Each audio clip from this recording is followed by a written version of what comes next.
Habría que sacarle el sonido, si no, a alguna de los... Porque te está tomando. Ahí está.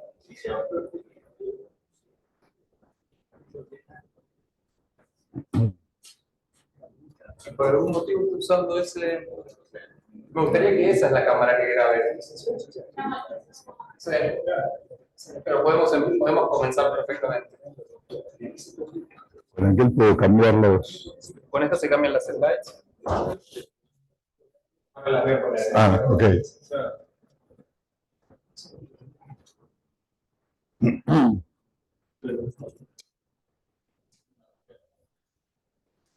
Estamos los dos Sí. escrachándonos hasta el infinito y más allá.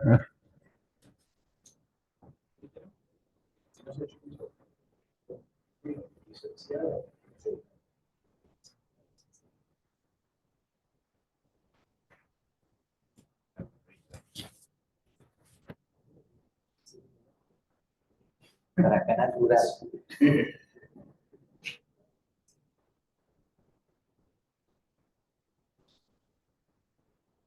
Vamos a parar.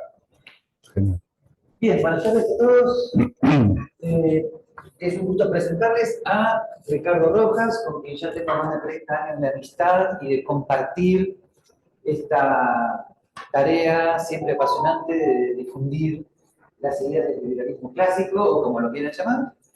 Ricardo es especialista en Derecho Constitucional y en Derecho Penal. Después, lo penal, ha sido y sigue siendo gran profesor de temas de derecho y hoy creo que es el candidato ideal para hablar de el famoso tema del DNU, su legalidad o no, etcétera, etcétera. Bienvenidos también a los que están del otro lado del universo. Démosle unos 30 minutos Dale. de exposición inicial y luego hacemos todos, sí, para que pueda decir lo suyo, ¿ok? Y luego hacemos todas las preguntas, acuerdos, desacuerdos, comentarios correspondientes, ¿ok? Ella tiene un micrófono batero. Sí. Bien. Bueno, muchas gracias, Gabriel. Buenas tardes. Teniendo en cuenta la trascendencia que tiene la discusión esta de los DNUs hoy en día, se me ocurrió que analicemos un poco cuál es la naturaleza de los decretos, por qué existen, qué alcance tienen, cómo fueron pensados, cómo fueron escritos en la Constitución, bastante mal escritos, vamos a ver, y para después poder analizar el decreto 7023 a la luz de lo que dice la Constitución, y a partir de ahí seguramente va a haber debates, porque algunos van a pensar que se ajusta a lo que la Constitución dice, hay gente que va a pensar que no se ajusta a lo que la Constitución dice, y seguramente lo vamos a poder discutir.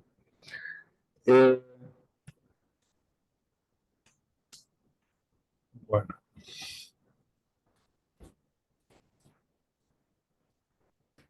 Más fácil así. En primer lugar, hasta el año 94, esto te lo dejo, porque no. Hasta el año 94, los DNU no estaban regulados en la Constitución, no existían. No significa que no haya habido DNUs a lo largo de la historia. Siempre ha habido situaciones extremas donde los presidentes han tenido que tomar ciertas decisiones. Y la característica era, primero, que se utilizaba con mucho cuidado, muy excepcionalmente. En segundo lugar, que inmediatamente el Congreso se abocaba a tratar el tema para ver si había que enmendarlo o no. Y por lo tanto, así llegamos hasta un momento donde los DNU empezaron a hacerse conocidos popularmente, que fue probablemente la época del gobierno de Menem. Recordarán, Menem, no es que fue, o sea, muchas veces se recuerda a Menem como el rey de los decretos de necesidad de urgencia. Todos los presidentes que vinieron después de Menem emitieron muchos más decretos de los que emitió Menem en términos de los plazos de mandato que tuvieron. Pero Menem fue como que empezó a utilizar esta herramienta como política permanente. Ya hablábamos hace un rato con Gabriel, ustedes recordarán, hubo un decreto de regulación más pequeño que este, en el año 91, yo estuve involucrado de algún modo en la redacción de ese decreto, que fue un decreto de necesidad de urgencia, y por decreto el presidente derogó un montón de leyes regulatorias, y lo que hizo Menem luego fue que 2 años después, en una ley de presupuesto, en el año 93, introdujo ahí al final, vieron que las leyes de presupuesto son largas, tienen muchos artículos, ya por los artículos finales, introdujo un artículo donde convierte en ley el decreto de regulación, y a partir de ese momento se convirtió en una ley. Perdón, Sí. dicen que el audio está un poco saturado. ¿Querés que use el otro? Le pusiste a tener misión. Bueno, Hay como admisión. ¿qué pasó, chicos? Ahí pusieron un mensaje que lo he escuchado saturado. Si no, uso el otro. No entiendo. Hay mucha gente para esto. Ah, ok, perfecto. Y lo deja admitir. Bien. Bueno, Sacarle la admisión. y entonces llegamos al año 94, donde se reforma la Constitución. Luego de una negociación, ustedes recordarán, Menem lo que quería era la reelección, Alfonsín quería aprovechar el momento para meterle otras cosas a la Constitución. Como Menem quería la reelección, permitió que se le agregaran muchas de esas otras cosas, y entre esas cosas que se discutieron, el argumento original del radicalismo y de Alfonsín era: hay que eliminar los decretos de necesidad de urgencia, porque alteran la Constitución. O sea, hay división de poderes, el que legisla es el Congreso, el Ejecutivo administra y ejecuta, pero en principio no se entiende.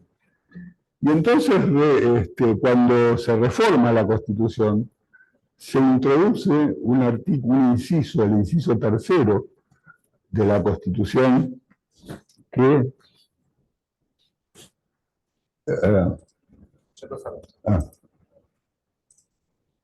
está. El inciso 3º, que tiene varios problemas, que es lo que vamos a analizar ahora. En primer lugar, que está bastante mal escrito. En primer lugar, estamos ubicando dentro de las facultades o atribuciones del Poder Ejecutivo una prohibición. No, es decir, no tiene mucho sentido decir, el Poder Ejecutivo tiene, el presidente tiene las siguientes atribuciones. No puede dictar decretos de carácter legislativo. ¿Cuál es esa? ¿Qué atribución es esa? Hay un primer problema de redacción ideológica. ¿Pasó? Para atrás. No, acá, déjalo ahí. Y entonces vamos a leer completamente lo que dice el artículo. Artículo 99, el presidente de la Nación tiene las siguientes atribuciones. Artículo, inciso 3º, participa de la formación de las leyes con arreglo a la Constitución, las promulga y debe publicarse. Eso es lo que decía originalmente ese inciso, no cambió nada. Pero después viene, el Poder Ejecutivo no podrá en ningún caso, bajo pena de nulidad absoluta e insanable, faltó decir vamos a fusilarlo a ver si lo hace, emitir disposiciones de carácter legislativo. Uno diría, bueno, listo, no hay más nada que discutir. Era lo que decían los radicales que había que hacer, hay que impedir que los presidentes puedan emitir decretos de carácter legislativo, y si ahí hubiera terminado el inciso, no habría demasiada discusión. ¿Pasó? Sí. Sin embargo, sigue Y lo que sigue es bastante confuso. Los párrafos tercero y cuarto de ese inciso dicen, solamente cuando circunstancias, esto después lo vamos a ir viendo paso por paso, pero primero se los leo todo, solamente cuando circunstancias excepcionales hicieran imposible seguir los trámites, ahí me sacás lo que... Sí. Ahí está. Los trámites ordinarios previstos por esta Constitución para la sanción de las leyes, y no se tratara de normas que regulen materia penal, tributaria, electoral o de régimen de partidos políticos, podrá dictar decretos. Antes me había dicho que no se podía, ahora me dice que se puede. Podrá dictar decretos por razones de necesidad y urgencia, los que serán decididos en acuerdo general de ministros que deberán refrendarlos conjuntamente con el jefe de gabinete de ministros. Y luego dice, el jefe de gabinete personalmente dentro de los 10 días someterá el decreto a la consideración de la Comisión Bicameral Permanente, que se supone que debería existir, que ahora se acordaron que debería existir, cuya composición deberá respetar la proporción de representaciones políticas de cada Cámara. Esta comisión elevará su despacho en el plazo de 10 días al plenario de cada Cámara para su expreso tratamiento, que es lo que está sucediendo ahora, el que de inmediato considerarán las cámaras. Una ley especial sancionada con la mayoría absoluta de la totalidad de los miembros de cada Cámara regulará el trámite y los alcances de la intervención. Esta es la ley reglamentaria que está rigiendo ahora, sancionada durante el gobierno de Cristina Kirchner, que tiene también sus problemas. Paso. Sí. Bien. Leído el artículo, ¿qué problemas podemos encontrar o qué dificultades interpretativas podemos encontrar? En primer lugar, está estableciendo como una atribución del presidente una clara prohibición. O sea, me está diciendo, usted no puede hacer esto, y después dice, bueno, pero en algún caso va a poder. Pero esta ubicación dentro de las atribuciones del presidente ha hecho que la discusión sobre los DNU haya girado sobre hasta dónde el presidente puede legislar y hasta dónde no puede legislar. O sea, si estamos discutiendo una atribución, en definitiva estamos discutiendo una facultad que tiene el presidente. Y lo que podemos discutir es que, a pesar de que hay un párrafo que me dice que en ningún caso lo va a poder hacer, después pareciera que hay circunstancias dentro de las cuales lo puede hacer. Y estas circunstancias, habiendo ubicado los decretos entre las atribuciones del presidente, da la impresión de que lo que estamos discutiendo es precisamente una facultad del presidente. ¿Cuándo el presidente puede legislar? Que son las discusiones habituales que uno ve en los debates en la televisión o incluso en el Congreso o hasta en algunos fallos de la Corte Suprema. Si vamos a preguntarnos cuándo el presidente puede legislar, la respuesta sería muy sencilla, nunca. Porque el segundo párrafo dice expresamente que bajo pena de nulidad absoluta, en ningún caso va a poder dictar disposiciones de carácter legislativo. Sin embargo, los siguientes párrafos están ahí y hay que interpretarlos. Dale. ¿Micrófono? Dale. Porque se puso por dentro. Okay. Si no le molesta, ¿puedo utilizar este? Dale. A ver, lo probamos. ¿Se escucha? ¿Escuchan bien? La gente que está conectada, ¿nos pueden confirmar por chat? Perdón, es que sé que... ¿Se escucha? Perfecto, ahora, ¿se escucha bien? Ok. Muchas gracias. Disculpe, Ricardo. Hacemos el siguiente. ¿Cómo no? El problema es que este tipo de decretos no debió haber sido pensado o redactado y ubicado metodológicamente entre las atribuciones del Poder Ejecutivo, sino que en realidad yo creo que remite a esas situaciones excepcionales en las cuales las instituciones del gobierno no pueden funcionar y hay que buscarle una solución.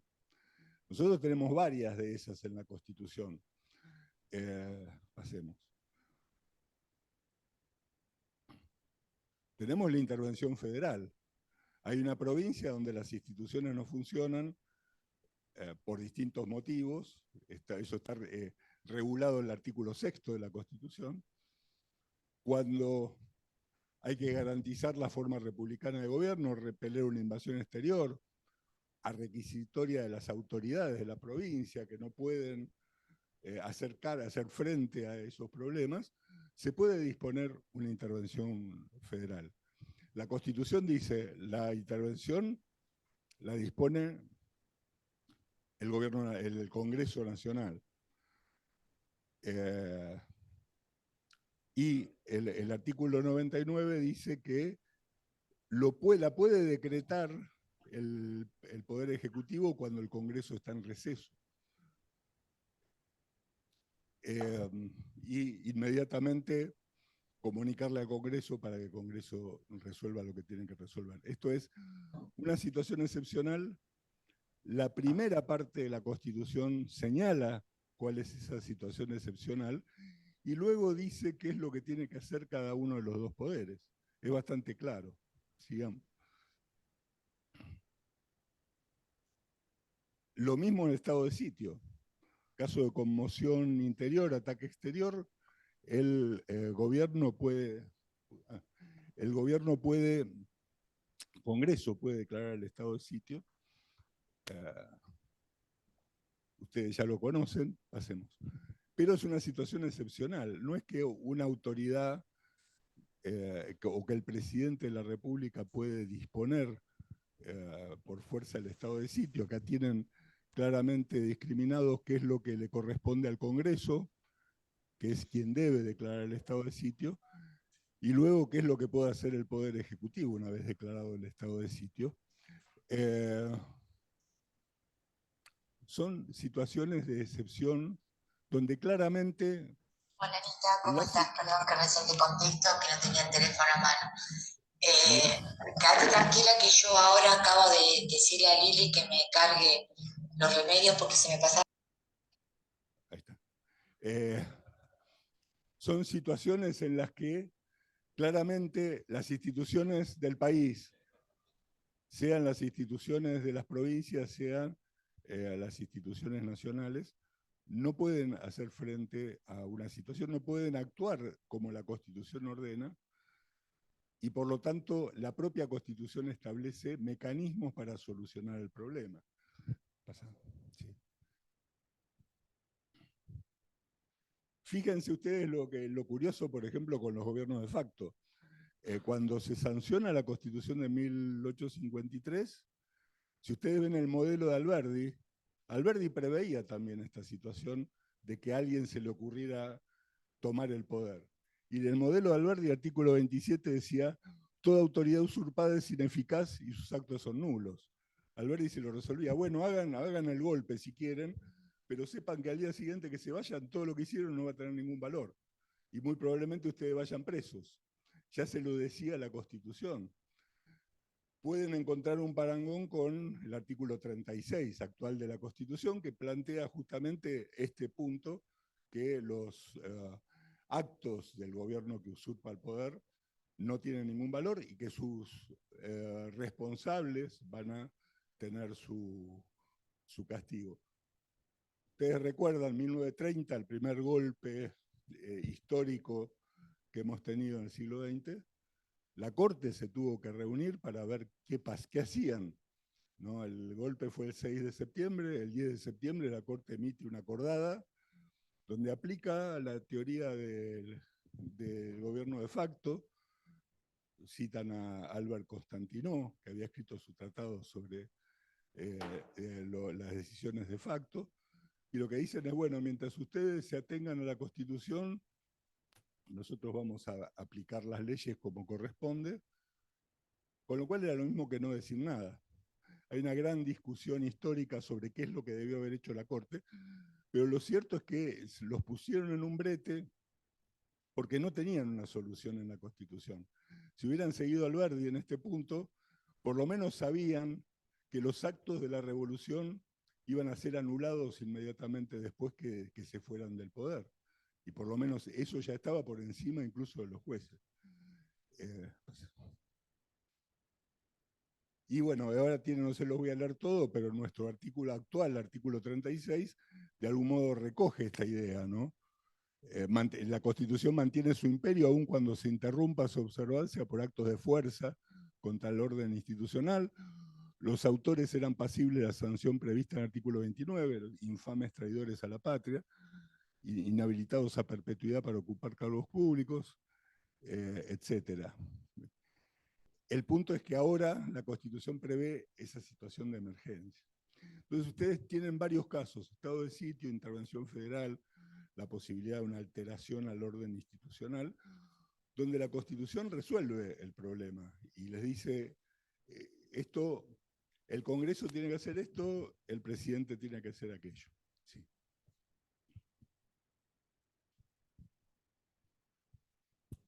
Cuando se discute la Constitución argentina, probablemente con los llamados decretos de necesidad de urgencia se debió haber hecho lo mismo. Esto es, pongamos en la primera parte de la Constitución una cláusula que explique el hecho en sí mismo, es decir, en los casos en que haya que tomar una decisión urgente y necesaria y el Congreso no la pueda tomar por algún motivo, que el presidente tenga la facultad de hacerlo, pero como una solución frente a la imposibilidad de que funcionen las instituciones. Si uno lo entiende desde ese punto de vista, la posibilidad de decretos de necesidad de urgencia se limita muchísimo, porque en definitiva no es una facultad del presidente dictar decretos de necesidad de urgencia. Debería ser en realidad la obligación del presidente frente a un conflicto que eventualmente debería resolver el Congreso, pero por algún motivo, dada la necesidad de la urgencia y la imposibilidad, por el motivo que fuere, de que el Congreso no lo puede resolver, lo hace el presidente e inmediatamente hay que prever, como de algún modo se prevé, aunque no se cumpla mucho, un mecanismo para que rápidamente el Congreso revea ese decreto y lo convalide o no lo convalide. Si lo entendemos desde este punto de vista, yo diría que del 94 para acá yo encontré un solo decreto de necesidad de urgencia que considero válido. Horrible por el contenido, pero válido desde lo constitucional, que probablemente fue el primer decreto de cuarentena de Alberto Fernández el 20 de marzo del 2020. ¿Por qué? Tenían una situación donde había un virus, el mundo había cerrado las fronteras, en Italia y en España morían como moscas, en Argentina empezaban a encontrar gente infectada. El Congreso el día anterior había dejado de sesionar por miedo de contagio y cada uno se había encerrado en su casa, o sea, el Congreso no estaba funcionando y había que tomar una decisión. Podemos discutir si fue buena o mala la decisión que tomó, pero seguramente alguna decisión había que tomar. ¿Qué hacemos? ¿Dejamos las fronteras abiertas? ¿Las cerramos? ¿Ponemos a la gente en cuarentena? ¿No la ponemos? ¿Dejamos que la gente vaya a trabajar? No. ¿Hacemos una emergencia sanitaria para que los hospitales estén listos para traer a la gente? Algo había que hacer. Tal vez eso lo tenía que hacer el Congreso, pero el Congreso se había y digamos, había cerrado su actividad. ¿Cómo? Seguro, y además, y el problema es que además, acuérdense, una de las cosas buenas que trajo la pandemia fue justamente la posibilidad de comunicarnos como nos comunicamos ahora. En ese momento el Congreso estuvo como un mes para decidir, primero, si eran válidas las reuniones por Zoom, segundo, qué tipo de sistema iban a utilizar para comunicarse, lo probaron durante semana y exacto, exacto, y además como tenían miedo de que fueran inválidas, no se animaban a tomar decisiones en reuniones por Zoom. Con lo cual uno podría decir, bueno, si el presidente no hacía algo, era un caos. Ahí voy. Eso debió haber sido rápidamente revisado por el Congreso, como la propia Constitución dice, nunca nadie revisó nada, y después vinieron todas las prórrogas que fueron injustificadas. Pero esa es la única vez que yo encuentro un decreto que por lo menos cumple con los requisitos de la Constitución. Nosotros hemos Hay presidentes que pusieron feriados puente, que donaron cemento a Bolivia, que organizaron un campeonato, una carrera de Fórmula 1. Se ha hecho de cualquier cosa a través de decretos de necesidad de urgencia y nunca nadie controló nada. Sí. Sí.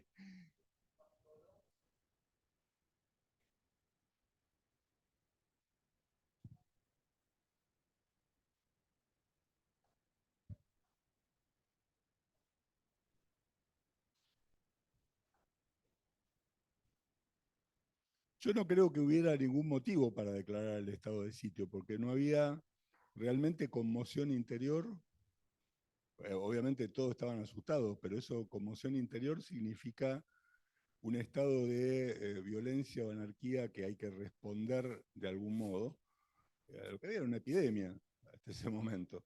Y tampoco había un ataque exterior, a menos que uno piense que el coronavirus era un ejército invasor. Pero, digo, ¿para qué? ¿Cuál? Bueno, varias. Y el punto es que bueno, es que, a ver, bueno, el punto es que el Congreso podría, por ley lo hace en algunos casos, restringir, no eliminar, pero sí restringir o regular el ejercicio de ciertas garantías, que normalmente solo hace el Congreso. El problema es que acá lo hizo el presidente. Y que además eso debería ser por un tiempo muy limitado, y acá esto se fue prorrogando cada 2 semanas, estuvieron 6 meses encerrados. Por eso digo, independientemente del contenido del decreto, yo analizo la situación. La situación era una situación que había una necesidad y urgencia de tomar decisiones y que el Congreso no las podía tomar, y por lo tanto las tomó el presidente. Y esto viene a cuento de otro punto, porque vean que, por ejemplo, hasta incluso la Corte Suprema interpretó que, a ver, podemos ir para atrás hasta los 2 últimos párrafos ahí. Vean que dice, no, más atrás, perdón, un poco más, más, más, ahí. Solamente cuando circunstancias excepcionales hicieran imposible seguir los trámites ordinarios previstos por esta Constitución para la sanción de las leyes. Hasta la Corte Suprema en algún fallo ha interpretado esto como sinónimo de cuando el Congreso no esté sesionando. Pero la Constitución no dice eso. La Constitución dice cuando hubiera circunstancias excepcionales, primero, el receso del Congreso no es una situación excepcional. Todo el mundo sabe, porque de lo contrario, en realidad bastaría esperar al 30 de noviembre, 31 de noviembre, que deja de sesionar el Congreso. El 1 de diciembre el presidente empieza a legislar por decreto porque el Congreso no sesiona, viva la pepa. No es ese el sentido de la Constitución. Tiene que haber circunstancias excepcionales que hagan imposible seguir los trámites ordinarios. Vamos a ver después si esta situación de este decreto cae bajo eso, pero lo importante es tener en cuenta que no es tan lineal como si el Congreso sesiona no se puede, si el Congreso está sesionando no se puede, porque puede haber situaciones en las que el Congreso esté sesionando, y un poco es este el caso, pero que dada la gravedad y la entidad del problema, no lo pueda resolver en el tiempo de urgencia y necesidad que el problema necesita. Entonces, cuando hay que tomar una decisión rápida, y saben, miren, pasaron 4 meses y el Congreso hasta ahora no resolvió absolutamente nada. No resolvió ni sobre la validez de este decreto, salvo el Senado, no trató la ley, bases, y no dictó una sola ley. Entonces digamos, bueno, que sesione el Congreso es suficiente como para decir que puede resolver la situación de necesidad y urgencia simplemente porque esté sesionando, o puede haber circunstancias que sean de tal gravedad que uno no pueda esperar los tiempos que tarda el Congreso para dictar las leyes, y esa que tomar una decisión, que después rápidamente el Congreso debería revisar y eventualmente convalidar o no, pero me parece que es un punto importante porque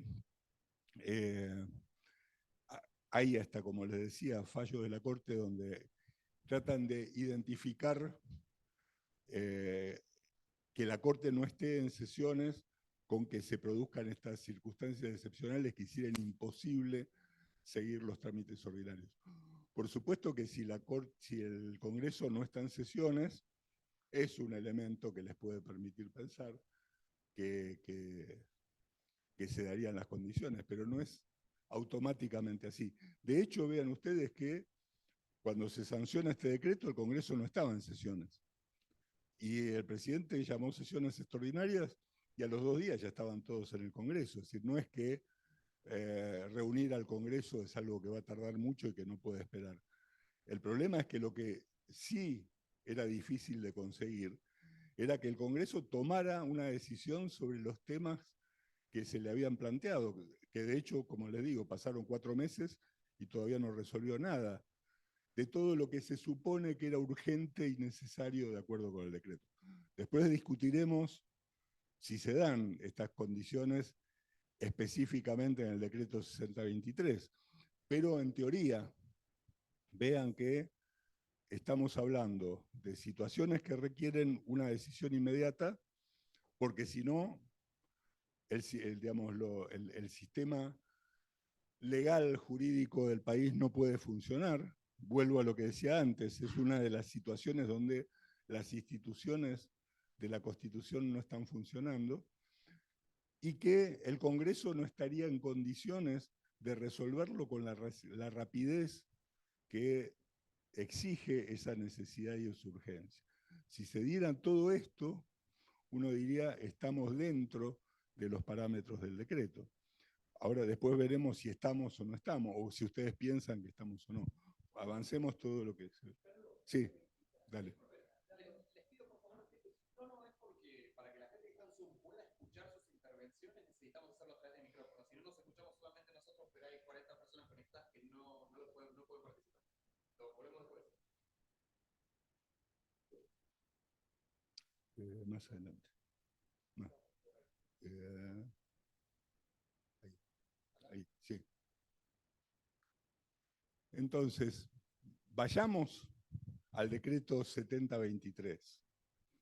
Tenemos el marco, entonces, uno podría decir, no cualquier situación de necesidad o de urgencia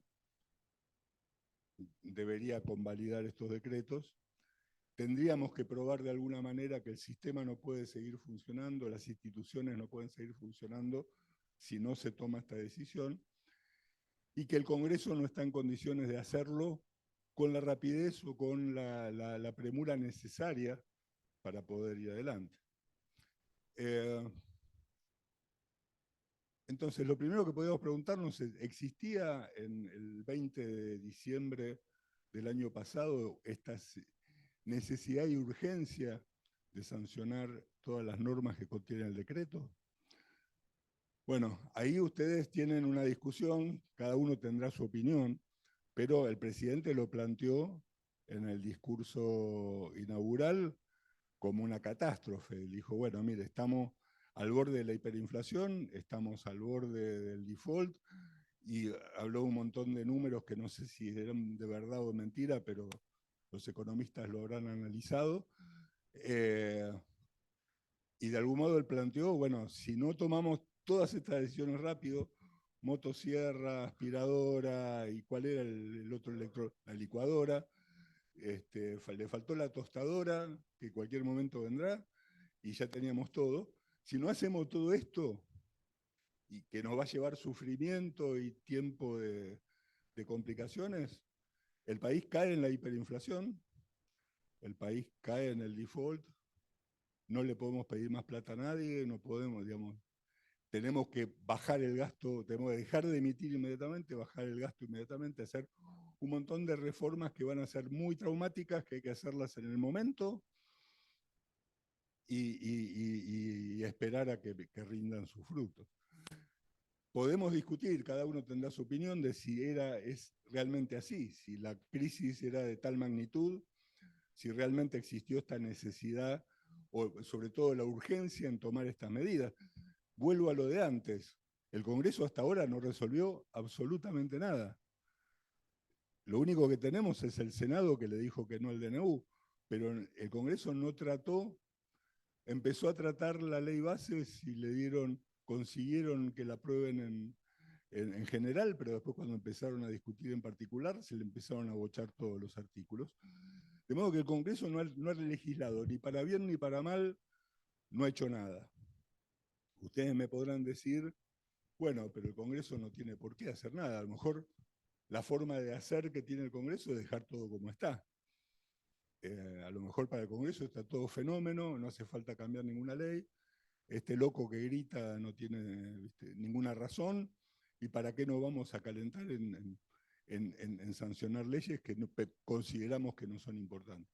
Lo cierto es que no dijo nada, no hizo nada, y lo cierto es que a partir del decreto se empezaron a tomar un montón de decisiones en muchas áreas, que empezaron por lo menos a, si no a mejorar el país, porque hoy pues, tal vez la gente esté con más problemas que los que tenía en diciembre, al menos para frenar ese avance hasta hacia el muro que veníamos a toda velocidad, emitiendo moneda todo el tiempo para mantener una cosa ingobernable y que iba a terminar explotando en algún modo, por lo menos en la visión del presidente.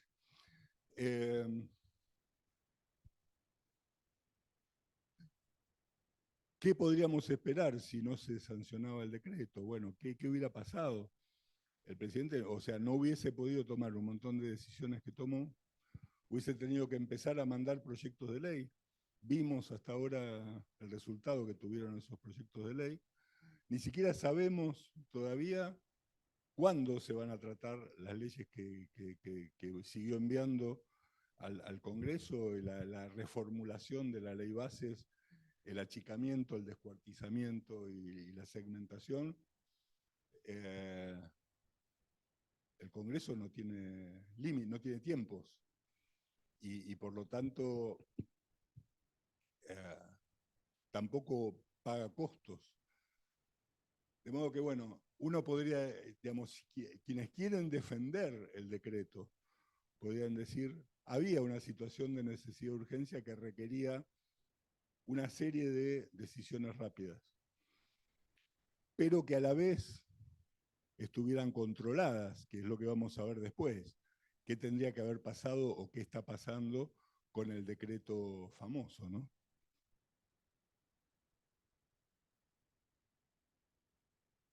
La pregunta tal vez más crucial aún es, ¿existían las circunstancias excepcionales que impidieran una sanción legislativa? Esto es, más allá de que el Congreso estaba en receso en ese momento, ¿eso solo era suficiente para decir que justificaba que el presidente dictara el decreto? Si vemos que a los 2 o 3 días se reunió el Congreso y empezó a discutir, uno podría decir, bueno, a lo mejor no pasaba tanto por ahí la cuestión.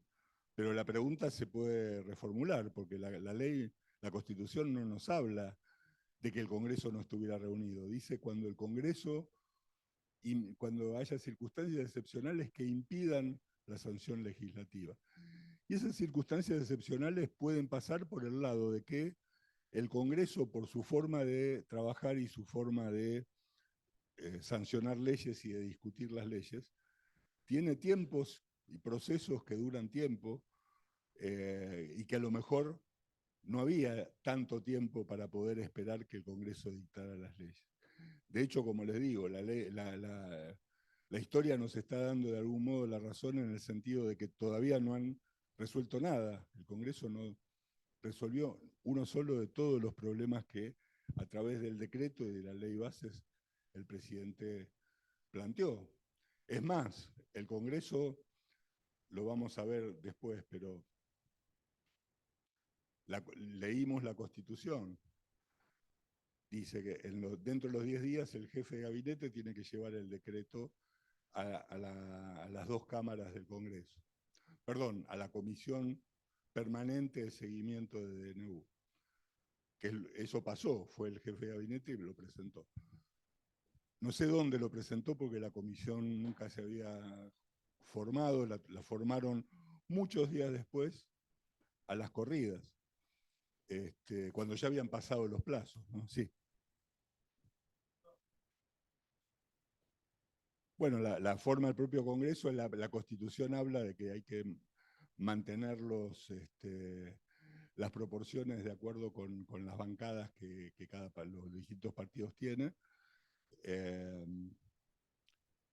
Mitad diputados, mitad senadores, por eso es bicameral. Y bueno, eso se hizo a último momento, rápido, nunca se había cuestionado un DNU. La primera vez, pero para cuando constituyeron la comisión, los 10 días ya habían pasado. Y la ley hecha por Cristina para que se convaliden los decretos de Cristina es bastante laxa, y ahora vamos a ver qué es lo que ocurrió. Pero bueno, la pregunta que quedaría colgando ¿es la lentitud de los procesos legislativos con relación a la urgencia de las medidas una circunstancia excepcional? O sea, podríamos decir que, teniendo en cuenta que el Congreso tarda en resolver estas cosas y que había que tomar medidas urgentes, ¿esto nos coloca en una situación excepcional para convalidar el DNU? Esa es la gran discusión, yo creo, que tienen en el Senado y en diputados. Nadie la discute muy... Si bueno, ustedes ven lo que fue la discusión en el Senado, se resolvió por cuestiones políticas, sí o no, pero porque quiero apoyar a Milei o no quiero apoyar a Milei. No sé, pocos senadores se tomaron el trabajo de leer cuáles son los requisitos y argumentar por lo menos respecto de esto. Y entonces, volviendo a lo que preguntaban recién, ¿cuál es el control posterior del decreto? Porque además es interesante, porque si esto hubiera estado bien redactado, con un artículo general en la primera parte de la Constitución y dividiendo los roles de cada uno, en el artículo 75 la facultad del Congreso, en el 99 las del presidente, se hubiese entendido mucho mejor. Y una de las cosas que teníamos claro es que inmediatamente que el DNU se sanciona, ya el Congreso tiene que estar detrás, aun cuando, y más, si estuviera el Congreso en receso, si fuera época de receso, tendría que, por lo menos la comisión, autoconvocarse inmediato, por eso es permanente. O sea, funciona incluso durante el receso del Congreso si se presenta un DNU. Y ver si ese DNU debe ser o no convalidado. Como les decía, el jefe de gabinete de ministros tiene que en 10 días elevar el DNU. La comisión permanente debe emitir un despacho en 10 días y elevarlo a cada una de las dos cámaras. Ahora, la ley reglamentaria, que es la ley 26.122 del año 2006, 2006 todavía estaba Néstor, ¿no? Ya estaba Cristina, no me acuerdo. Estaba Néstor. Ah, Cristina presentó el proyecto. La ley dice que si la comisión permanente no se expide dentro de los 10 días, que es lo que sucedió, cada cámara debe abocarse de inmediato al inmediato y expreso tratamiento sobre la validez del decreto. Vean ustedes que ni la comisión se formó dentro de los 10 días, con lo cual nunca emitió ningún despacho, y las cámaras no se abocaron inmediatamente al tratamiento del DNU. Es más, trataron la ley bases y no trataron el DNU. Y trataron la ley bases y dijeron, bueno, ya están los temas de sesiones extraordinarias, nos vamos de vacaciones hasta el 1 de marzo. Y recién el 1 de marzo empezaron a discutir este tema.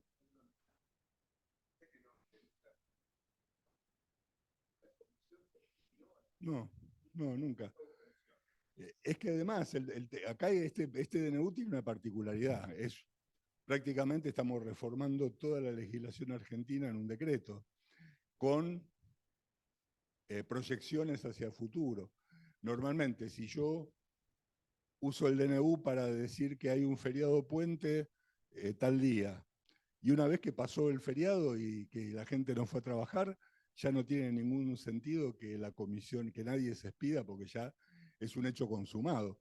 En general, cuando los DNU son para cosas puntuales que se hacen en el momento, no hay ni tiempo para que se reúna la comisión y se discuta. Pero lo cierto es que nunca, de hecho, uno de los más escandalosos DNU que yo recuerdo fue el de Macri imponiendo la... No, ese fue un decreto, bueno, pero eso lo sacó rápidamente, porque se dio cuenta que era una burrada. No, peor, cuando estaba viendo que perdía la reelección y sacó la extinción de dominio por decreto de necesidad de urgencia, una ley penal espantosa. ¿Qué cosa? Eh, en realidad el endeudamiento debería resolverse por ley. Después uno puede, porque además hay otra facultad que nadie quiere discutir, que es la delegación legislativa. O sea, el Congreso le puede delegar al presidente algunas cosas. Obviamente con muchísimos límites, eso está, ese artículo creo que 76 de la Constitución, ustedes, el Congreso le puede delegar, por ejemplo, teniendo con el tema de la pandemia, el Congreso justamente dice en casos de epidemias o algo así, le podría haber delegado al presidente con un control legislativo, una comisión de diputados y senadores que vayan mirando lo que hace el presidente y con eh, rendición de cuentas cada tanto, le podía haber... No, es otra, es otra. Sí. El Congreso cuando delega puede crear ad hoc una comisión especial para ese caso en particular. Entonces, si hubiera dicho, te delego la ejecución de las medidas necesarias para enfrentar la pandemia, lo cual es razonable, es decir, los motivos de delegación legislativa son fundamentalmente estos casos de epidemias o cosas por el estilo, donde hay que tomar medidas permanentemente. El Congreso no puede estar dictando una ley todos los días. Bueno, la emergencia es un invento, porque en definitiva la llamada emergencia, sí, la emergencia económica lo que genera es delegar funciones al Poder Ejecutivo que normalmente no tiene por motivos de emergencia. El problema es que en Argentina vivimos en estado de emergencia desde hace décadas, o sea, somos un país en emergencia como Cuba, ¿no? El estado de excepción en Cuba que hace 60 años que existe.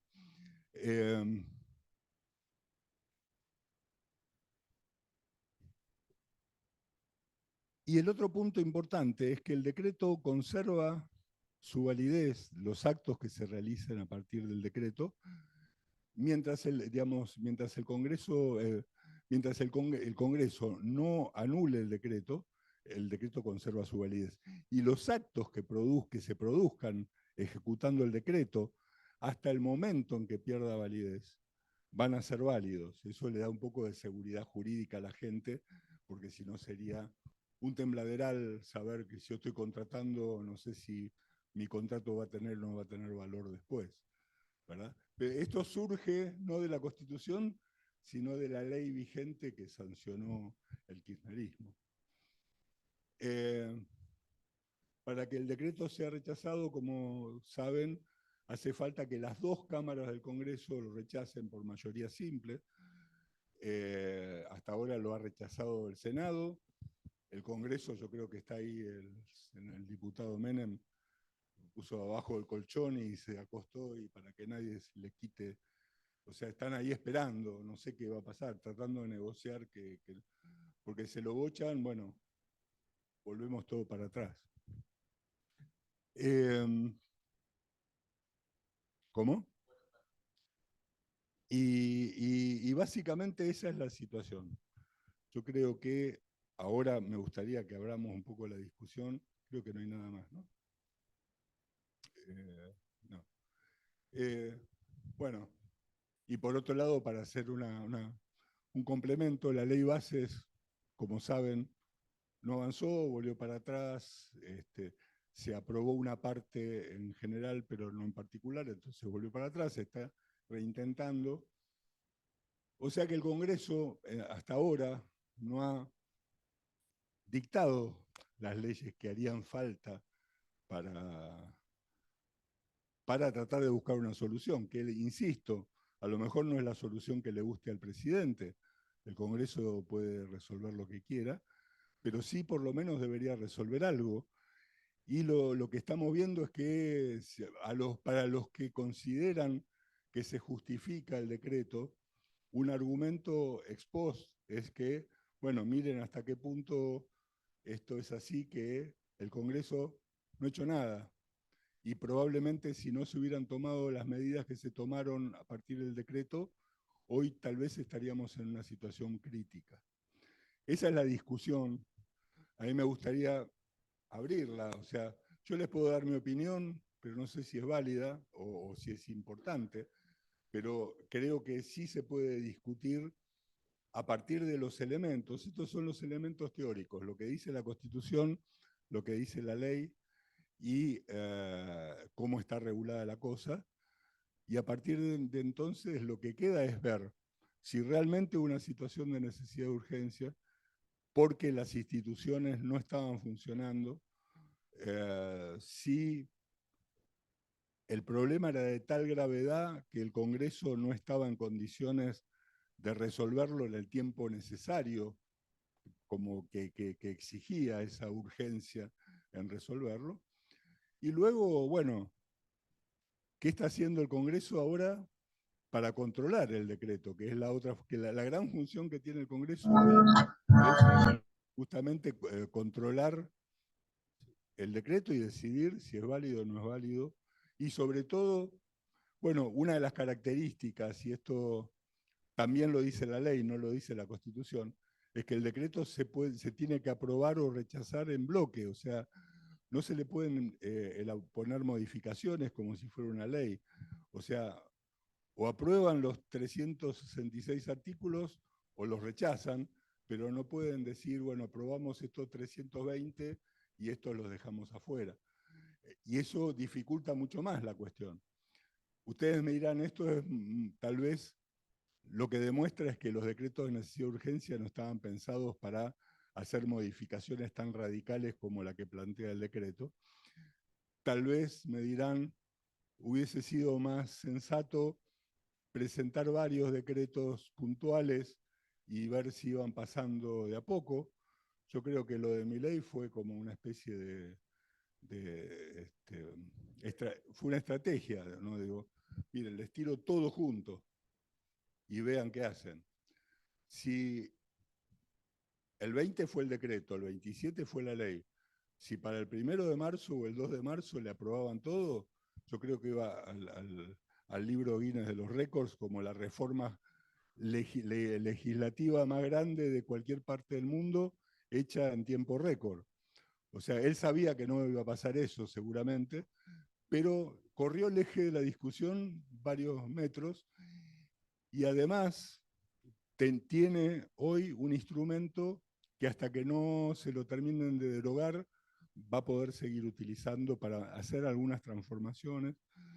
Hoy estaba viendo que emitieron un nuevo decreto basado en el de regulación que elimina un montón de disposiciones de la IGJ que establece que las fundaciones, asociaciones, tienen que tener paridad de género en sus directivos, o sea, tiene que haber igual cantidad de mujeres y hombres, lo derogó por decreto. O sea, todos los días deroga algo, la aspiradora sigue funcionando, bueno, la aspiradora tal vez ya no, porque no queda más polvo para aspirar, pero la motosierra tal vez un poco desafilada está funcionando, y sobre todo la licuadora, ¿no? Ahora, usted... No, bueno, no, debería. Históricamente en Argentina los presidentes ese tipo de medidas financieras, de acciones, y las han tomado sin autorización del Congreso. En un país más serio probablemente necesitaría algún tipo de soporte legislativo que no tiene, pero bueno, es lo que hay. Sí. Eh, me- me- diciéndonos, por favor, no podemos escuchar, queremos participar. Piensen que no pueden escuchar sus intervenciones, así que si lo podemos hacer atrás. Dale. Es de agradecer, ¿sí? ¿Quién quiere comenzar? Sí, usted había pedido. Espero que confirmamos si se acerca esto. Hola, hola, ¿se escucha? Correctamente para los que están online. Hola, hola, ¿se escucha bien? Sí. ¿Sí? ¿Lo que está online? Supongamos que sí. ¿Sí? Sí. Sí, Ricardo, vos habías hablado del artículo 99 de la mala redacción, digamos, ¿no? Ahora, esa mala redacción no te deja el camino de la ambigüedad. O sea, por un lado dice nunca, pero por otro lado dice puedo. Y yo veo que hay mucha legislación que siempre te deja la interpretación al final jurídica. Y bueno, yo creo que pasa eso cuando hay malas negociaciones. O sea, tenés una negociación como fue en el 94, donde tenías un tipo que lo único que quería era la reelección. Y tenía atrás un montón de gente que decía, bueno, negocia lo que quieras, pero la primera parte de la Constitución no la toquen porque esa es la importante, los derechos individuales que están ahí, que eso no lo toquen. Después con lo otro que hagan lo que quieran. Y aparece digamos, el radicalismo de la mano de Alfonsín, que de algún modo quería justificar, yo creo que quería justificar políticamente por qué le estaba dando la reelección a Menem. Y entonces dijo, bueno, si vamos a conceder la reelección presidencial, por lo menos hagamos un montón de reformas, metemos un tercer senador, cambiamos el método de elegir a los senadores y a los diputados y al presidente, convirtamos el Ministerio Público en un órgano extrapoderes, todas estas cosas, y ahí aparece también el decreto de necesidad de urgencia. No queremos decreto de necesidad de urgencia. Bueno, me habrá dicho Carlos, pero yo necesito, bueno, pongámosle algo para que puedas. Y así es como se legisla mal. Y yo vuelvo a insistir, más allá de la pésima redacción que tiene el artículo, está mal ubicado ahí, porque no son facultades del presidente, son mecanismos para resolver un problema institucional donde no se puede gobernar, donde harían falta leyes rápidas y el Congreso no las puede dictar, y en principio el presidente no está habilitado para hacerlo, entonces busquemos un mecanismo para salir de este embrollo. Si lo hubieran agregado, por ejemplo, después del 36, que resuelve el problema de los golpes de Estado, le hubieran agregado esta situación en otro artículo. Y después, en el 75 y en el 99, hubieran dicho qué es lo que tenía que hacer cada uno de los poderes para cumplir con esto, hubiera quedado más claro. Pero así como está, es producto de negociaciones malas y de excusas que terminan así.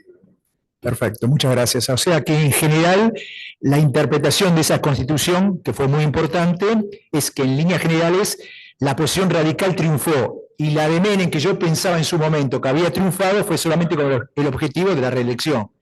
A grandes rasgos, digo yo. Es que Menem, si hubiera podido poner una letra a la Constitución y cambiar ese solo artículo, hubiera estado feliz. Lo que pasa es que los radicales no le iban a aceptar que acepto cambiar el artículo para que te elijas. Si vamos a cambiar la Constitución, cambiemos un montón de cosas como para desinflar un poco. Claro. Yo creo que esa es mi lectura.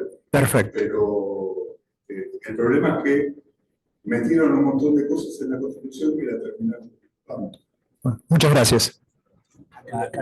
Sí, hola Ricardo, yo tenía varias preguntas, pero hay una que hace tiempo que me viene dando vueltas, que es, en Argentina hay un montón de normativa que no se adapta a los procesos de la Constitución, porque fueron emitidas por un montón de todas las dictaduras que hubo desde el 30 para acá, y muchas de esas normativas fueron derogadas. Incluso la Constitución del 57 fue como una cosa rara. ¿Cuál es el grado de constitucionalidad que tienen todas esas leyes y decretos leyes? ¿Y cuál fue la posición que ha tomado la jurisprudencia en cuanto a esa normativa que no es del todo constitucional, pero a fin de cuentas estamos atados y la tenemos que cumplir y no las hacen cumplir? Mira, yo te diría que en términos generales, del 30 para acá, de algún modo, desde el punto de vista judicial, se aplicó esta idea de la revolución triunfante. No, la idea de que mientras la ley se apegue a lo que formalmente ofrece la nacionalidad. De hecho, hay un montón de leyes de gobiernos militares que siguen vigentes. Los congresos han derogado algunas de esas y otras no las han derogado. Y lo que se ha entendido es que si no las derogaron y las dejaron en contingencia, y no hay ningún motivo para pensar que haya un conflicto constitucional más allá del origen, pero digamos que el contenido de la ley no está en contradicción con la Constitución, seguirán vigentes mientras el Congreso no los cambie. Eso es una especie de blanqueo para mantener terminado la seguridad jurídica. Que vos pensás que hay cosas, por ejemplo, ahora, bueno, tenemos un código nuevo. El Código Civil que rigió hasta este, tuvo la reforma de Borda, que fue hecha durante el gobierno de Onganía. Era un gobierno de facto, prácticamente te cambió la mitad del Código Civil. Y eso siguió rigiendo sin que nadie protestara durante muchísimo, hasta que fue modificado el código.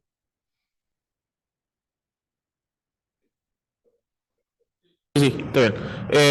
Buenas tardes, Ricardo. Yo quería hacer una pregunta. Considerando que muchos van a decir la crítica de que no es constitucional porque está funcionando el Congreso, pero ahora después también está como contraargumento a eso, que como hay demasiado tiempo de espera para el buen funcionamiento del Congreso, sería válido el ejercer un decreto de necesidad de urgencia. Ahora, yo creo que no sería válido también correr el debate de que el Congreso no estaría funcionando bien y haría falta una reforma de cómo funciona el Congreso como para que no sea necesario hacer un decreto de necesidad de urgencia y pueda operar en tiempos mucho más óptimos, por así decirlo. Es que es cierto, a ver, obviamente esa sería la gran solución. Si el Congreso funcionara bien, imagínense que hay mucha gente, Zaffaroni, por ejemplo, que proponen cambiar la Constitución y ir hacia un sistema parlamentario. Imagínate un sistema parlamentario con esta forma de funcionar del Parlamento, no habría posibilidad de que se resuelva nada.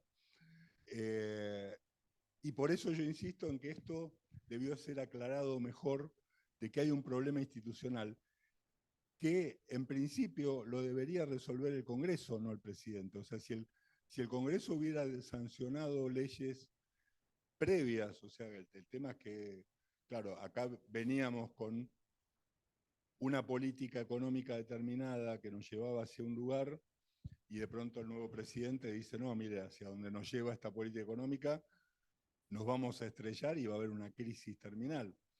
Entonces hay que dar el volantazo. Pero en situaciones normales, el que tiene que resolver esas cosas es el Congreso antes de que los problemas ocurran. Y obviamente hay una crítica muy grande hacia cómo funciona el Congreso, que es bastante espantoso, ¿no? Y en eso la reforma del 94 también tiene que ver. Piensen ustedes que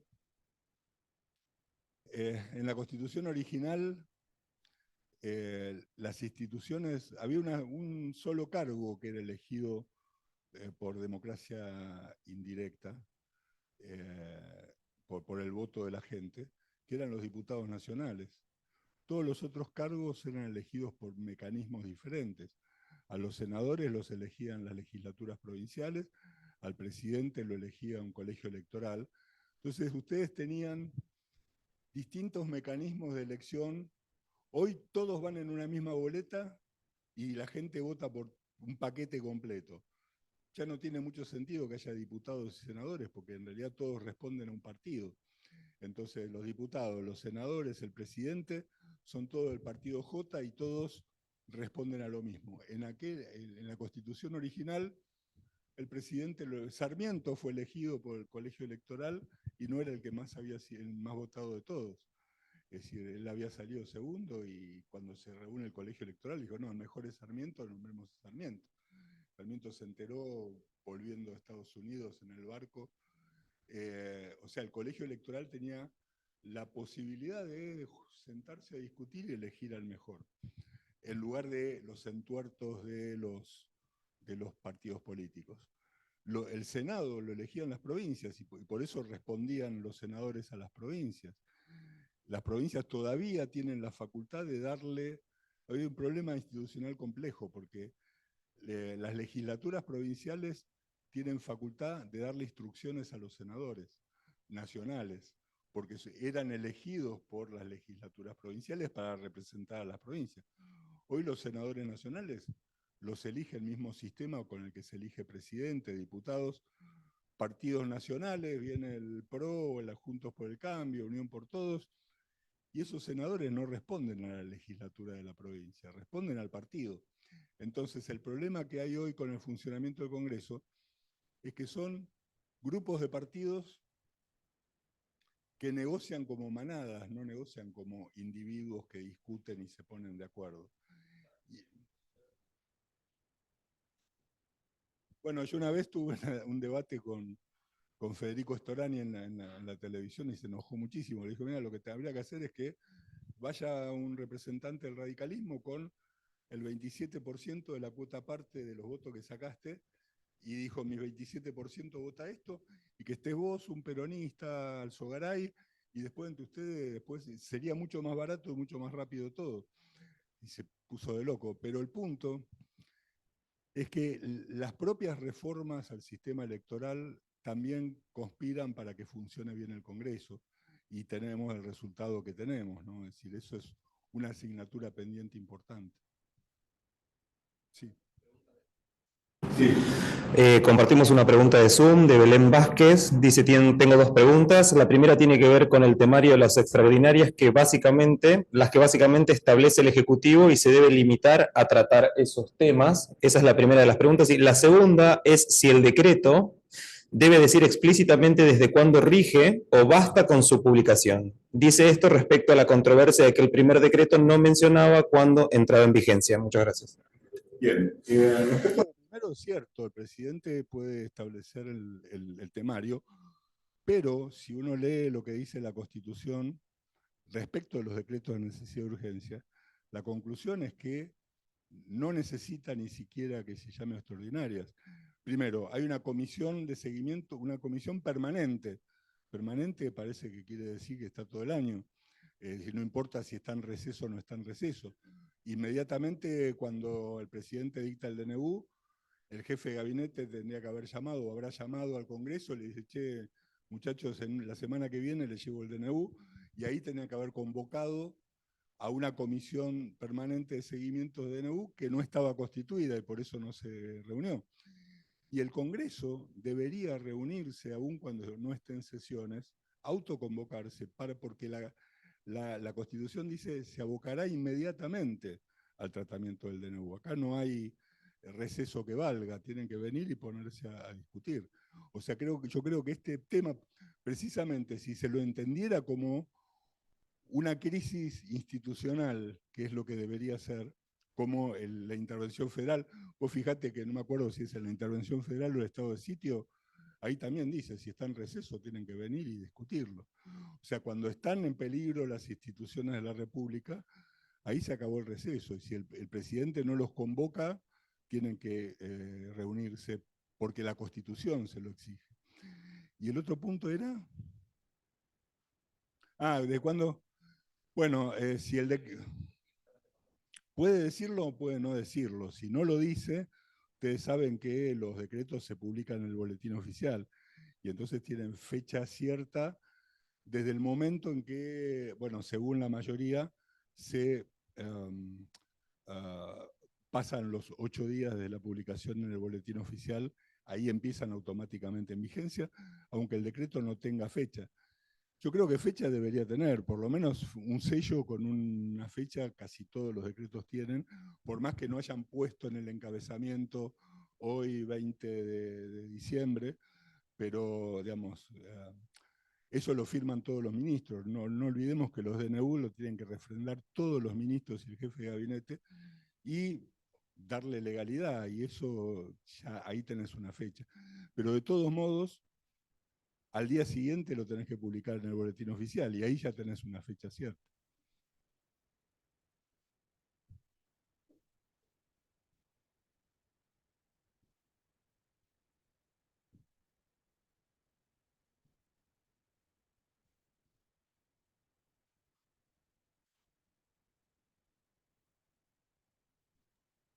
Hola, una pregunta. Sí, ¿puedo hacerla? Sí, adelante. Sí, el DNU conocido como ómnibus que mencionaba el profesor, ¿es posible aprobarse por DNUs como pasó en los 90 esa serie de justamente de DNU que se aprobaban, pero que eran de por sí mucho más cortos y sintéticos? Estamos hablando de este DNU ómnibus, tenía todo una batería de leyes muy grande, digamos, en comparación a estos DNU expeditos que son con mucho menos leyes, digamos, como en la época de Carlos Menem, digamos, la época de los 90. Los DNU tienen una extensión en particular en cantidad de, eh, de leyes a aprobar, hay un límite, ¿existe un DNU ómnibus? ¿O en realidad los DNU todos tienen tienen la misma capacidad, digamos, o el mismo efecto, digamos? Esa era mi pregunta. Y después, lo otro que quería preguntar era por el curso de liberalismo que había hecho el año pasado, si después me pueden pasar el certificado. Y nada más, dos cosas. Gracias. Daniel Barca, mi nombre. Bien, no, a ver, no hay nada regulado respecto a la extensión que puede tener el DNU. Ahí hay un tema, ahí hay dos cosas. Vos hablabas de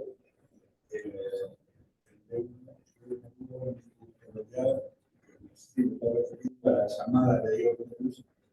En realidad acá el presidente envía dos proyectos distintos, dos instrumentos distintos, porque como leímos hace un rato, hay materias en las cuales no se puede regular por DNU. La materia penal, la materia de reforma electoral o política, la materia impositiva, esas materias no pueden ser modificadas por DNU y por lo tanto eso lo metió todo en la llamada ley bases o ley ómnibus, como le dicen. Y fue por los carriles normales de Congreso. Ahí tuvo que negociar y finalmente primero le sacaron, imagínense los políticos no van a aceptar la reforma electoral, la mafia digan que van a prohibir las armas. Entonces dijeron, no, esto ahora no lo vamos a discutir. Después sacaron la reforma impositiva. Entonces finalmente no fue quedando nada. Pero todo eso fue enviado por ley porque el propio artículo 99 de su tercero le prohíbe al presidente regular por DNU esas materias.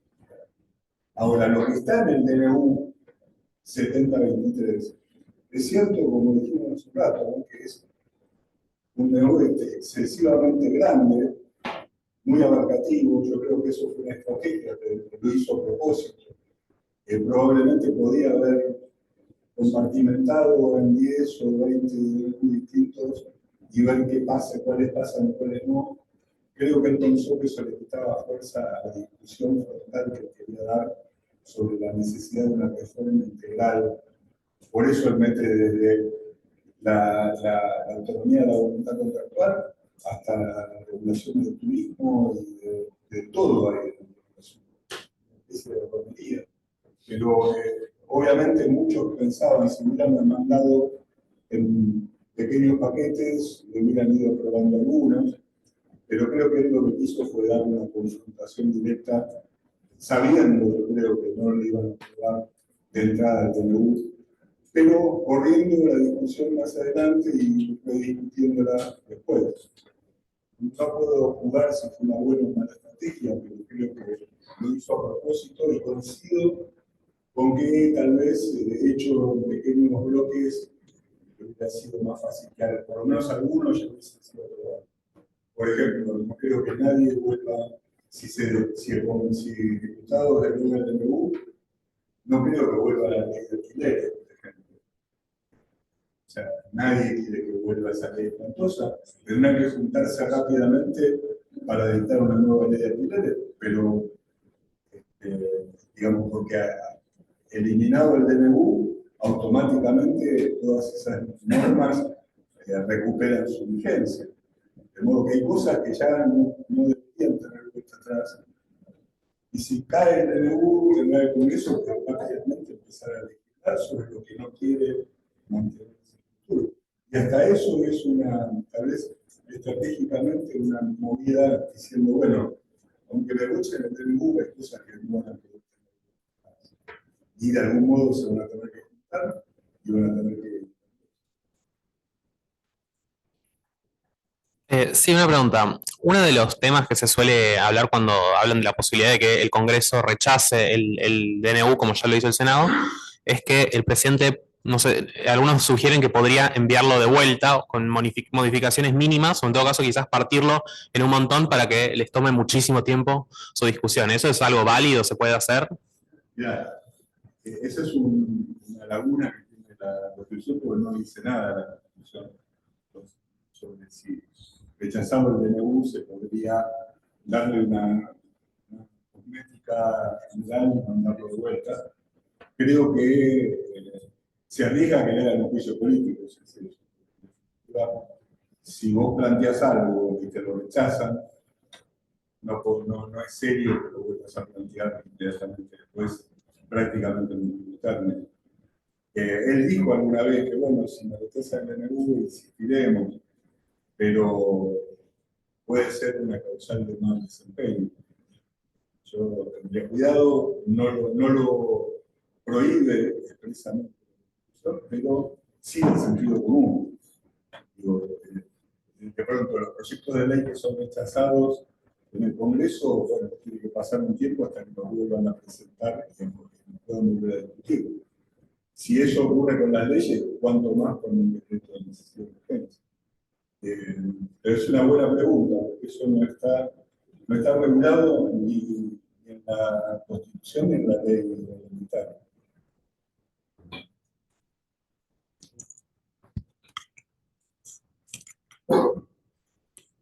¿Alguna pregunta más? Gracias. Yo quedé confundido con el tema de los límites.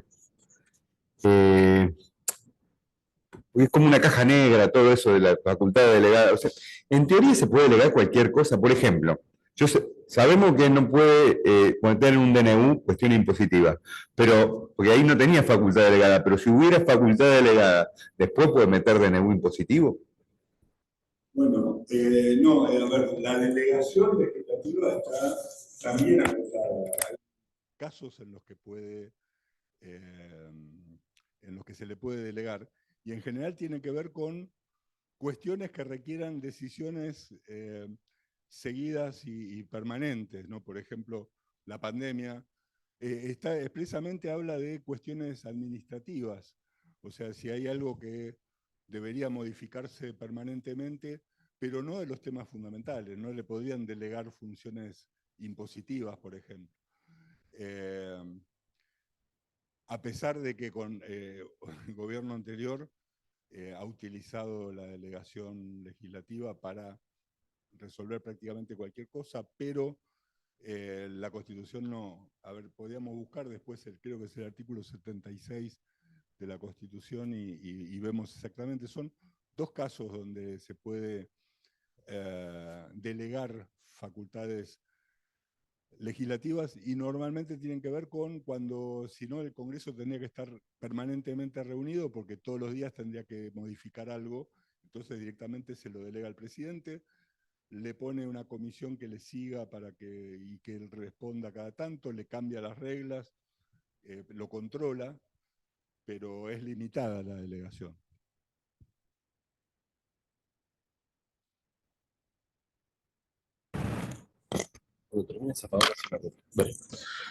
Sí, una consulta. En las comisiones para los tratamientos de los DNU, si se supone que se mantiene la proporcionalidad de las dos cámaras, ¿cuál es el sentido de que se forme esa comisión y que no lo trate cada cámara por separado, el DNU?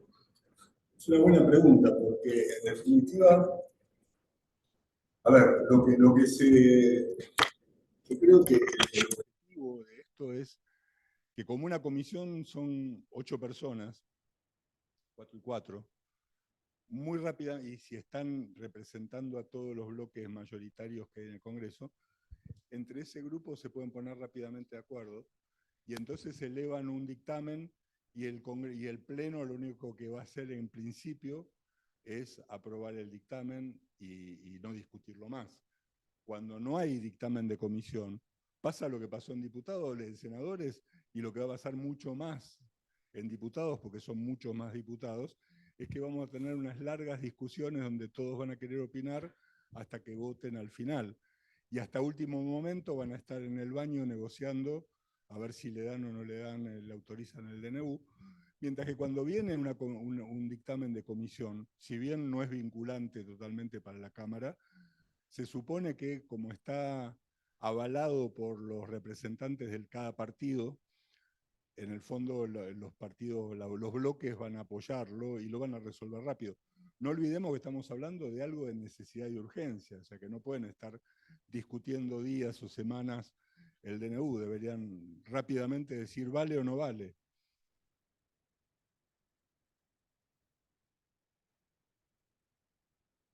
Ahí va. Gracias.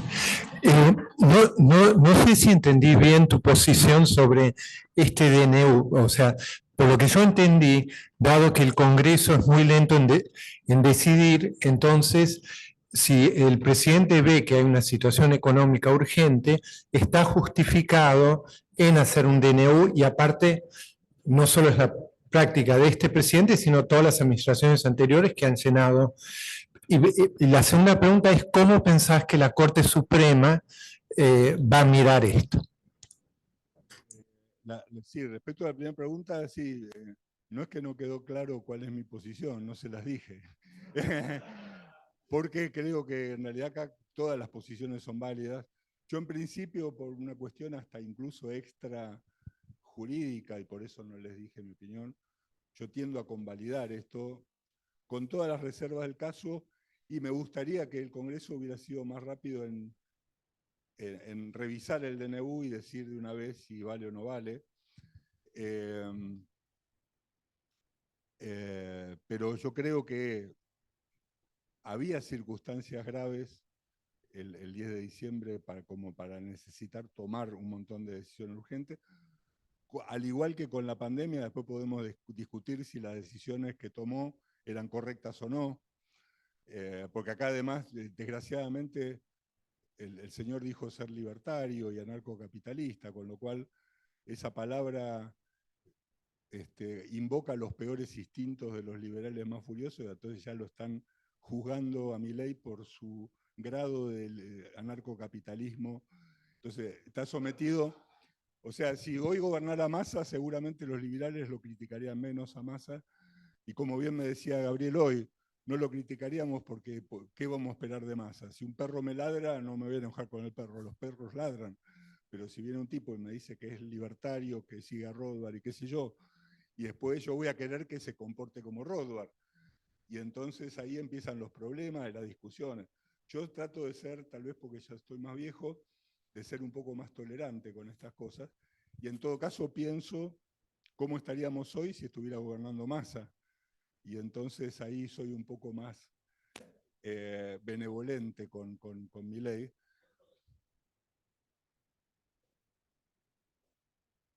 Puede ser, puede ser. Tal vez ya estoy cansado, entonces, como no ha servido para mucho andar criticando toda la vida, pero la cuestión es que yo le doy la derecha hasta ahí, pero entiendo que puede haber habido una situación de gravedad que había que resolver y que era muy difícil que el Congreso la resolviera rápido y en el sentido que se suponía que había que resolverla. Y además el Congreso tenía las herramientas, o sea, como les digo, pasaron 4 meses desde que presentó el decreto, a los 10 días, según la Constitución, ya tendría que haber habido un dictamen del Congreso de decir esto vale o esto no vale. Y ahí se resolvía la cuestión, ¿no? Después el Congreso se lo rechazaba o se lo convalidaba, y si se lo convalidaba, bueno, ya tiene el aval del Congreso. Pero tampoco es culpa de Milei que el Congreso, bueno, un poco es culpa porque está ahí frenando en las cámaras el tratamiento del DNU, pero digamos, en mi opinión personal, yo por ahora le doy la derecha. Respecto al otro punto era... Ustedes saben que la justicia, los jueces son tiempistas, ¿no?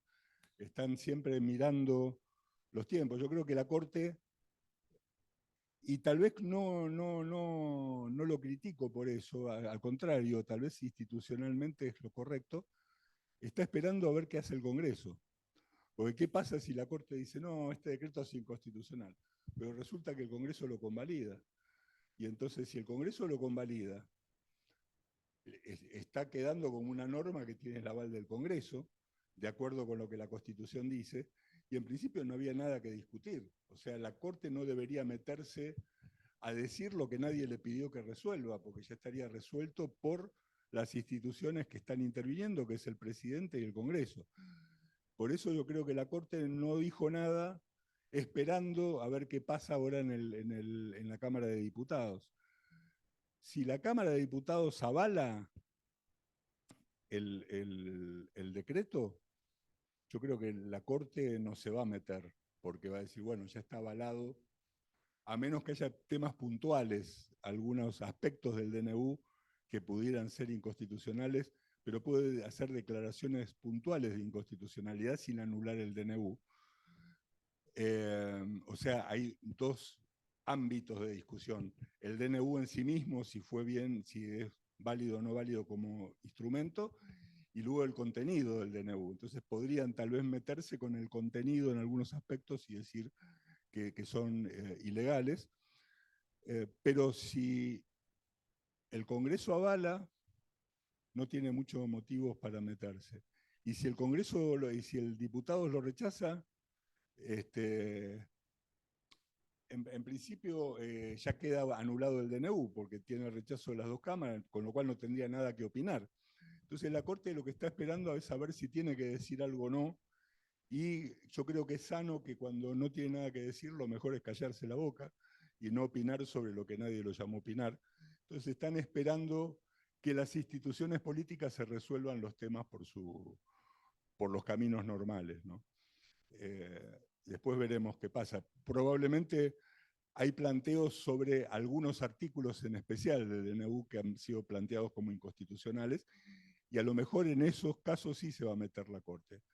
Pero creo que la validez general del DNU, yo no digo que sea una cuestión no judiciable, ¿no? Hay temas donde los jueces no intervienen porque son problemas de los otros poderes. Hay un punto judiciable, pero si lo resuelven las instituciones, la Corte no tiene por qué meterse. Perdón, justo teníamos una pregunta más en el chat que estaba vinculado con lo que estaban conversando recién, porque preguntaban acá quién determina los temas que se pueden o no tratar en un DNU, si es que hay alguna restricción al respecto, y también consultaban qué es lo que sucede si ambas cámaras rechazan el DNU, qué es lo que sucede después. Bueno, respecto a los temas, lo que la Constitución dice es sobre qué temas no puede intervenir el DNU. Esto es materia penal, materia electoral, de partidos políticos, impositivo. Esos temas están vedados para el DNU, esos tienen que resolverlos por ley. Y respecto de sobre qué puede hablar, tampoco tiene límites fuera de esas restricciones, pero el límite que tiene es que sea una cuestión donde hay necesidad de urgencia y que el Congreso no la pueda resolver. O sea, si se dan esas dos circunstancias y no es ninguno de los temas prohibidos, en principio el presidente podría dictar un DNU. ¿Y la otra? No, si se rechazan por ambas cámaras, se acabó el DNU. O sea, en principio no se aplica más para el futuro.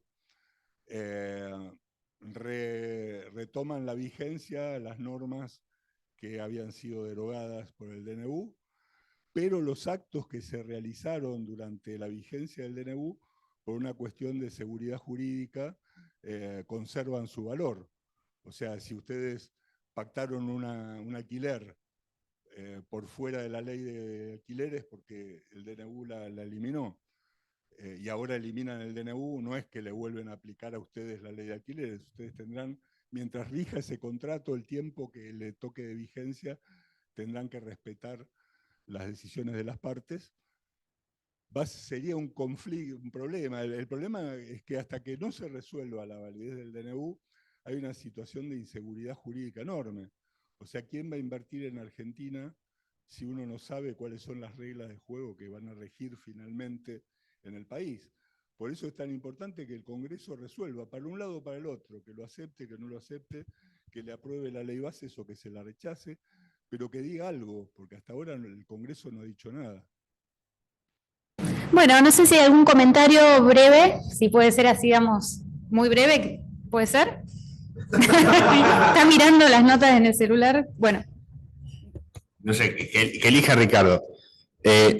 Tengo una duda sobre, hay un fallo sobre la inconstitucionalidad del capítulo laboral de la Cámara del Trabajo que dice que como hace 12 años que no se genera empleo, es una situación normal y no es excepcional, y hace una argumentación así, si eso es un criterio lógico. Después había una discusión en el Congreso sobre si el DNU, al no tener dictamen, necesita un quórum o necesita otro, de acuerdo al reglamento del Congreso. Otra cosa creo que ya habías respondido sobre los grados de inconstitucionalidad por la cantidad de normas modificadas, que era un argumento muy común durante la discusión en el Senado.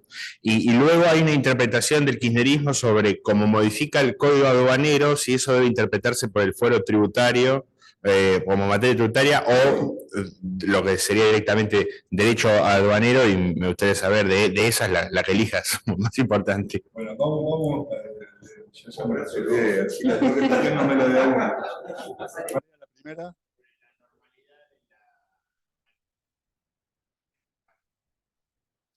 Bueno, a ver, ese argumento puede servir incluso para convalidar el DNU, porque si uno dice, hace 12 años que con esta legislación no se genera trabajo, yo puedo decir, bueno, justamente estoy diciendo, estamos por estrellar contra un paredón, hay que cambiar todo esto, porque no es que es normal que haya 12 años que no hay trabajo. O sea, al juez que dijo eso hay que fusilarlo, o por lo menos es un juez que está en favor de mi ley, porque le está dando un argumento, le dice, mirá, hace 12 años que esto anda horrible y los números nos demuestran que esto anda horrible y que hay que cambiarlo. Ahora, si eso es normal para el juez, es medio complicado, ¿no? ¿La otra? Mira, la Constitución no dice nada sobre el quórum, solo que dice que inmediatamente se tendrán que reunir y tratar el tema, y lo que se ha entendido es que valen las simples mayorías como para sancionar cualquier tipo de ley. Porque la ley reglamentaria tampoco habla de quórum, hasta donde yo recuerdo, para sancionar esto. De modo que se me ocurre que la simple mayoría se alcanza. Ahí yo no sé, no, porque en algún momento hubo una discusión sobre si eso fue modificado, ¿no? Porque obviamente si hubiera una mayoría especial eso le conviene al gobierno, porque en definitiva para voltear el DNU necesitarías mayor cantidad de votos en contra. Pero la interpretación es que al no decir nada la Constitución, la simple mayoría alcanzaría. Sí.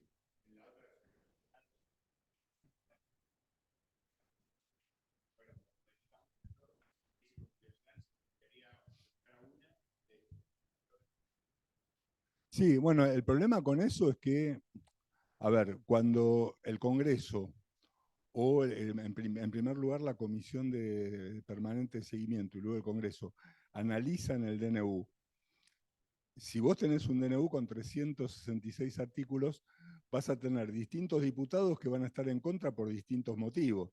A mí no me gusta el capítulo del turismo, entonces me voy a votar. Como no puedo votar parcialmente el DNU, sino que tengo que decir sí o no por la totalidad, entonces digo que no, porque lo del turismo yo no me lo banco.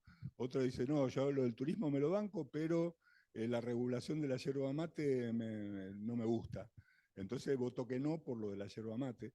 Y ese es el problema, y eso es lo que le pasó a Milei. En definitiva, hubo muchos legisladores que por compromisos en sus provincias o por lo que fuere, estaban en contra de algunos puntos, y entonces cuando empezás a sumar los que están en contra por distintos puntos, te encontrás con que hay una gran barrera para poderlo aprobar.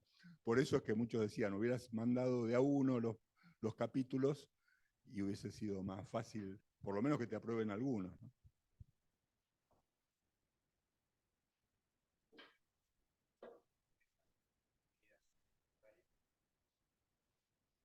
Bueno, a ver, el Código Aduanero tiene muchas normas distintas, algunas meramente administrativas, regulatorias, que sí podrían ser objeto de DNU.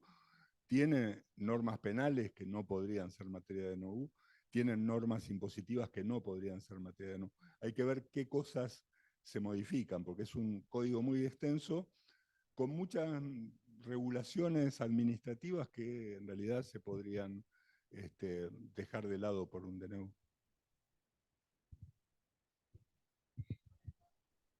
Que hemos traído a la mejor persona, perdón, creo que con esto hemos ratificado que hemos traído a la mejor persona para hablar de esto. Le agradecemos su profesionalismo, la generosidad con la que ha respondido consultas jurídicas complejas, y bueno, y bien, los esperamos para el próximo mes, el próximo canal, etcétera, etcétera. ¿Ok? Gracias a los que existieron. Saludos al otro lado del universo. Muchas gracias.